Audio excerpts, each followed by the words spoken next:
Shalom, selamat, sejahtera, sehat, dan sentosa berkat Tuhan yang kita terima, saudara-saudara. Saya berharap Bapak Ibu, warga jemaat yang kekasih, senantiasa diberkati oleh Tuhan, diberi kesehatan, diberi rezeki, diberi pengharapan dan kekuatan baru untuk menggapai kehidupan kita hari demi hari, melewati problematika kehidupan yang mau tidak mau harus kita hadapi pada saat ini. Karena itu Bapak Ibu Saudara-saudara, sejenak mari kita berikan waktu kita untuk bersekutu dengan Tuhan lewat khotbah yang kami sampaikan melalui video khotbah ini. Sebelumnya kita satukan hati kita menerima berkat Tuhan. Damai sejahtera Allah yang melampaui segala akal dan pikiran manusia, itulah yang memelihara hati dan pikiranmu di dalam Yesus Kristus Tuhan kita. Amin. Khotbah kita untuk Minggu tanggal 25 Juli 2021 hari ini, Bapak Ibu Saudara-saudara, diambil dari kitab Perjanjian Lama, tertulis pada 2 Raja-Raja pasal 4 ayat 42 sampai dengan ayat ke-44. Demikian firman Tuhan, saya sampaikan di dalam nama Tuhan Yesus Kristus. Memberi makan 100 orang. Datanglah seseorang dari Balsalisa dengan membawa bagi abdi Allah roti hulu hasil, yaitu 20 roti jelai serta gandum baru dalam sebuah kantong. Lalu berkatalah Elia, berilah itu kepada orang-orang ini supaya mereka makan. Tetapi pelayannya itu berkata, bagaimanakah aku dapat menghidangkan ini di depan 100 orang? Jawabnya, berikanlah kepada orang-orang itu supaya mereka makan. Sebab beginilah firman Tuhan, orang akan makan bahkan akan ada sisanya. Lalu dihidangkannya lah di depan mereka, maka makanlah mereka dan ada sisanya sesuai dengan firman Tuhan. Demikianlah nas khotbah kita untuk minggu kali ini. Ibu bapak, saudara-saudaraku yang kekasih di dalam Yesus Kristus, tema khotbah hari ini, Allah memelihara umatnya. Saya dihubungkan dengan tema yang tertera di dalam Almanak GKPI. Saudara-saudara, Elisa adalah seorang nabi yang menggantikan Nabi Elia untuk melanjutkan pekerjaan Elia dalam rangka memberitakan firman Allah kepada umat Israel. Sebagai nabi, Elia dan Elisa, Tuhan beri tanda-tanda penyertaannya kepada mereka, yakni mujizat Tuhan yang ada di dalam pelayanan mereka. Misalnya Elia menahan hujan tidak turun selama 3,5 tahun. Sehingga seorang janda di Sarpat yang memberi Elia makan sehingga tepung dan minyak pada tempatnya tidak pernah kering sampai hujan turun ke bumi ini. Demikian juga Elisa juga memberi makan 100 orang yang diucarakan di dalam khotbah ini. Pembantunya hanya dengan 20 ketul roti jelai tambah gandum baru. Ada sisanya. Elisa melayani Tuhan selama 50 tahun. Membaktikan hidupnya untuk Tuhan. Dan ia meninggal ketika sudah berusia uzur. Jemaat Tuhan yang terkasih, ada peraturan yang sudah baku di Israel, yakni bahwa setiap hasil pertama dari usaha umat itu, baik dari usaha ternak maupun tanam-tanaman pertanian, harus dipersembahkan untuk imam. Dan hal itu boleh kita baca pada Bilangan 18 ayat 12 sampai 13 dan Ulangan 18 ayat 5 ayat 4 sampai dengan 5. Silakan kita buka Alkitab kita masing-masing dan dibacakan sendiri di tempat kita masing-masing. Saudara-saudara, sementara itu Elisa bukanlah seorang imam, tetapi ia seorang nabi. Namun, ia juga dianggap sebagai imam karena ia seorang hamba Tuhan. Maka orang dari desa Bal Salisa pun, nama kampung yang ada di Efraim, daerah salah satu suku dari bangsa Israel, membawa makanan ke Elisa yang merupakan hasil pertama dari usaha mereka.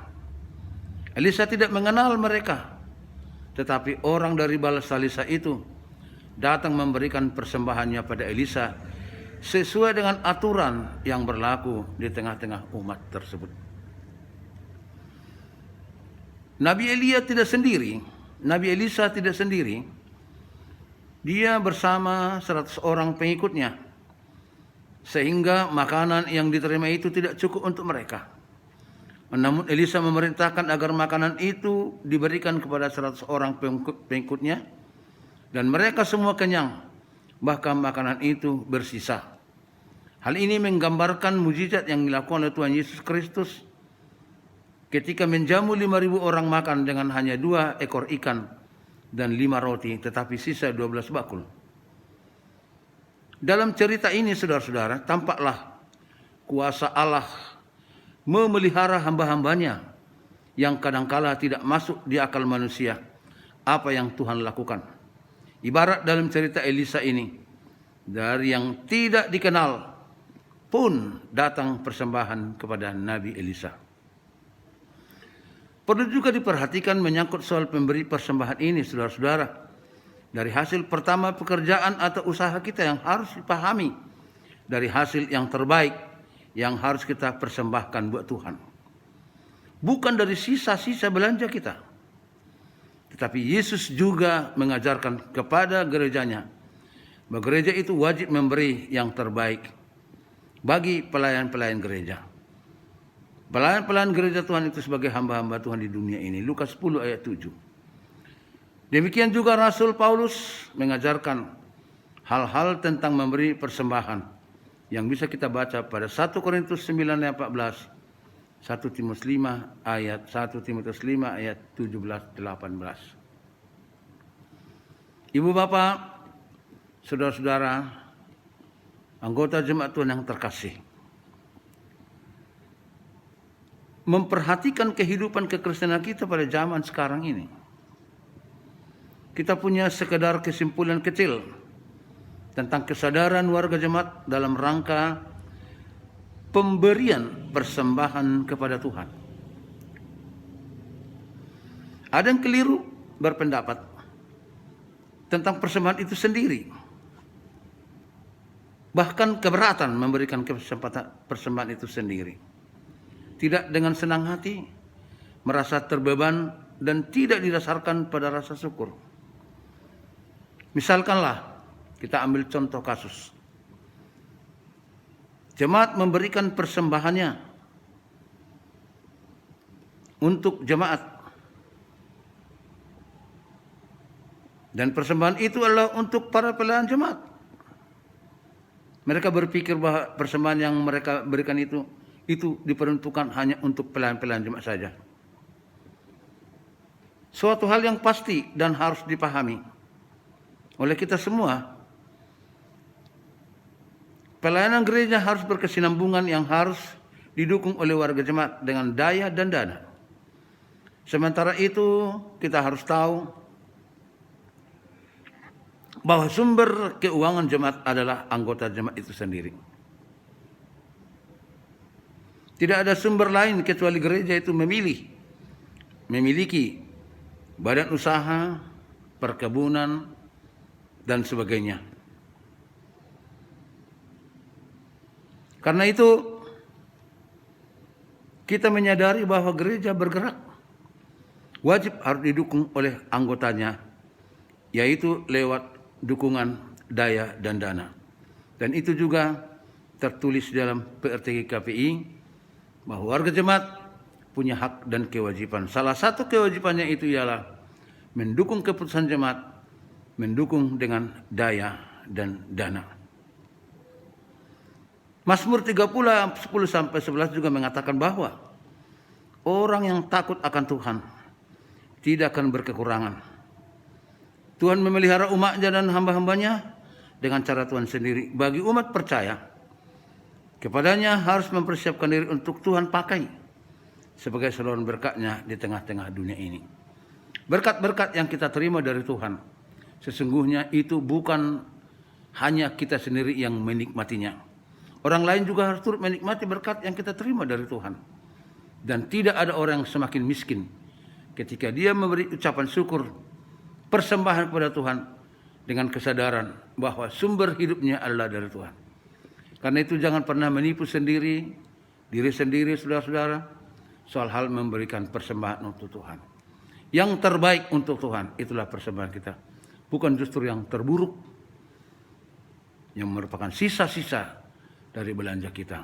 Kita berdosa ketika itu kita lakukan. Berarti dengan demikian saudara-saudara, nilai persembahan yang kita berikan itu bukan besar kecilnya jumlah rupiahnya, tetapi hati kita, iman kita, kepercayaan kita yang memberi, dengan kesadaran bahwa segala sesuatu yang kita miliki adalah milik Tuhan. Yang kita persembahkan kepada Tuhan adalah sumbernya dari Dia juga. Semakin kita memberi, Tuhan juga akan semakin memberi pada kehidupan kita. Saat ini juga utamanya kehidupan yang abadi. Amin. Terima kasih Tuhan, Engkau telah memberikan pengajaran kepada kami agar kami menyadari bahwa sesungguhnya Engkau memelihara umat-Mu dengan cara-Mu sendiri. Seperti perjalanan Israel keluar dari Mesir ke Kanaan, Tuhan memelihara mereka dengan manna surgawi dan dengan tuntunan-Mu memenuhi kebutuhan mereka soal minum dan makan. Tetapi kami sering tidak percaya akan kuasa-Mu itu Tuhan. Sehingga kami kadang terjerumus kepada cara berpikir seolah-olah kami sendiri yang menjamin kehidupan kami lewat harta benda yang kami miliki. Ampuni kami Tuhan atas segala kekurangan kami. Perbaharuilah pandangan dan pengetahuan kami tentang memberi persembahan. Merupakan kewajiban kami. Kami mengabdi kepadamu, berbakti kepadamu, tidak dengan tangan hampa, melainkan kami menyembahmu dengan persembahan. Merupakan hasil dari anugerah yang Tuhan berikan kepada kami. Itu jugalah yang kami persembahkan untuk-Mu. Ajarilah kami Tuhan untuk semakin memperbaiki cara-cara hidup kekristenan kami, sehingga nama-Mu dipermuliakan dan banyak orang yang terpanggil untuk ikut menyembah-Mu, supaya kelak mereka menerima kehidupan yang kekal sebagaimana Tuhan janjikan. Dengarkan doa kami Tuhan. Kami berdoa di dalam nama Yesus Kristus Tuhan kami. Amin.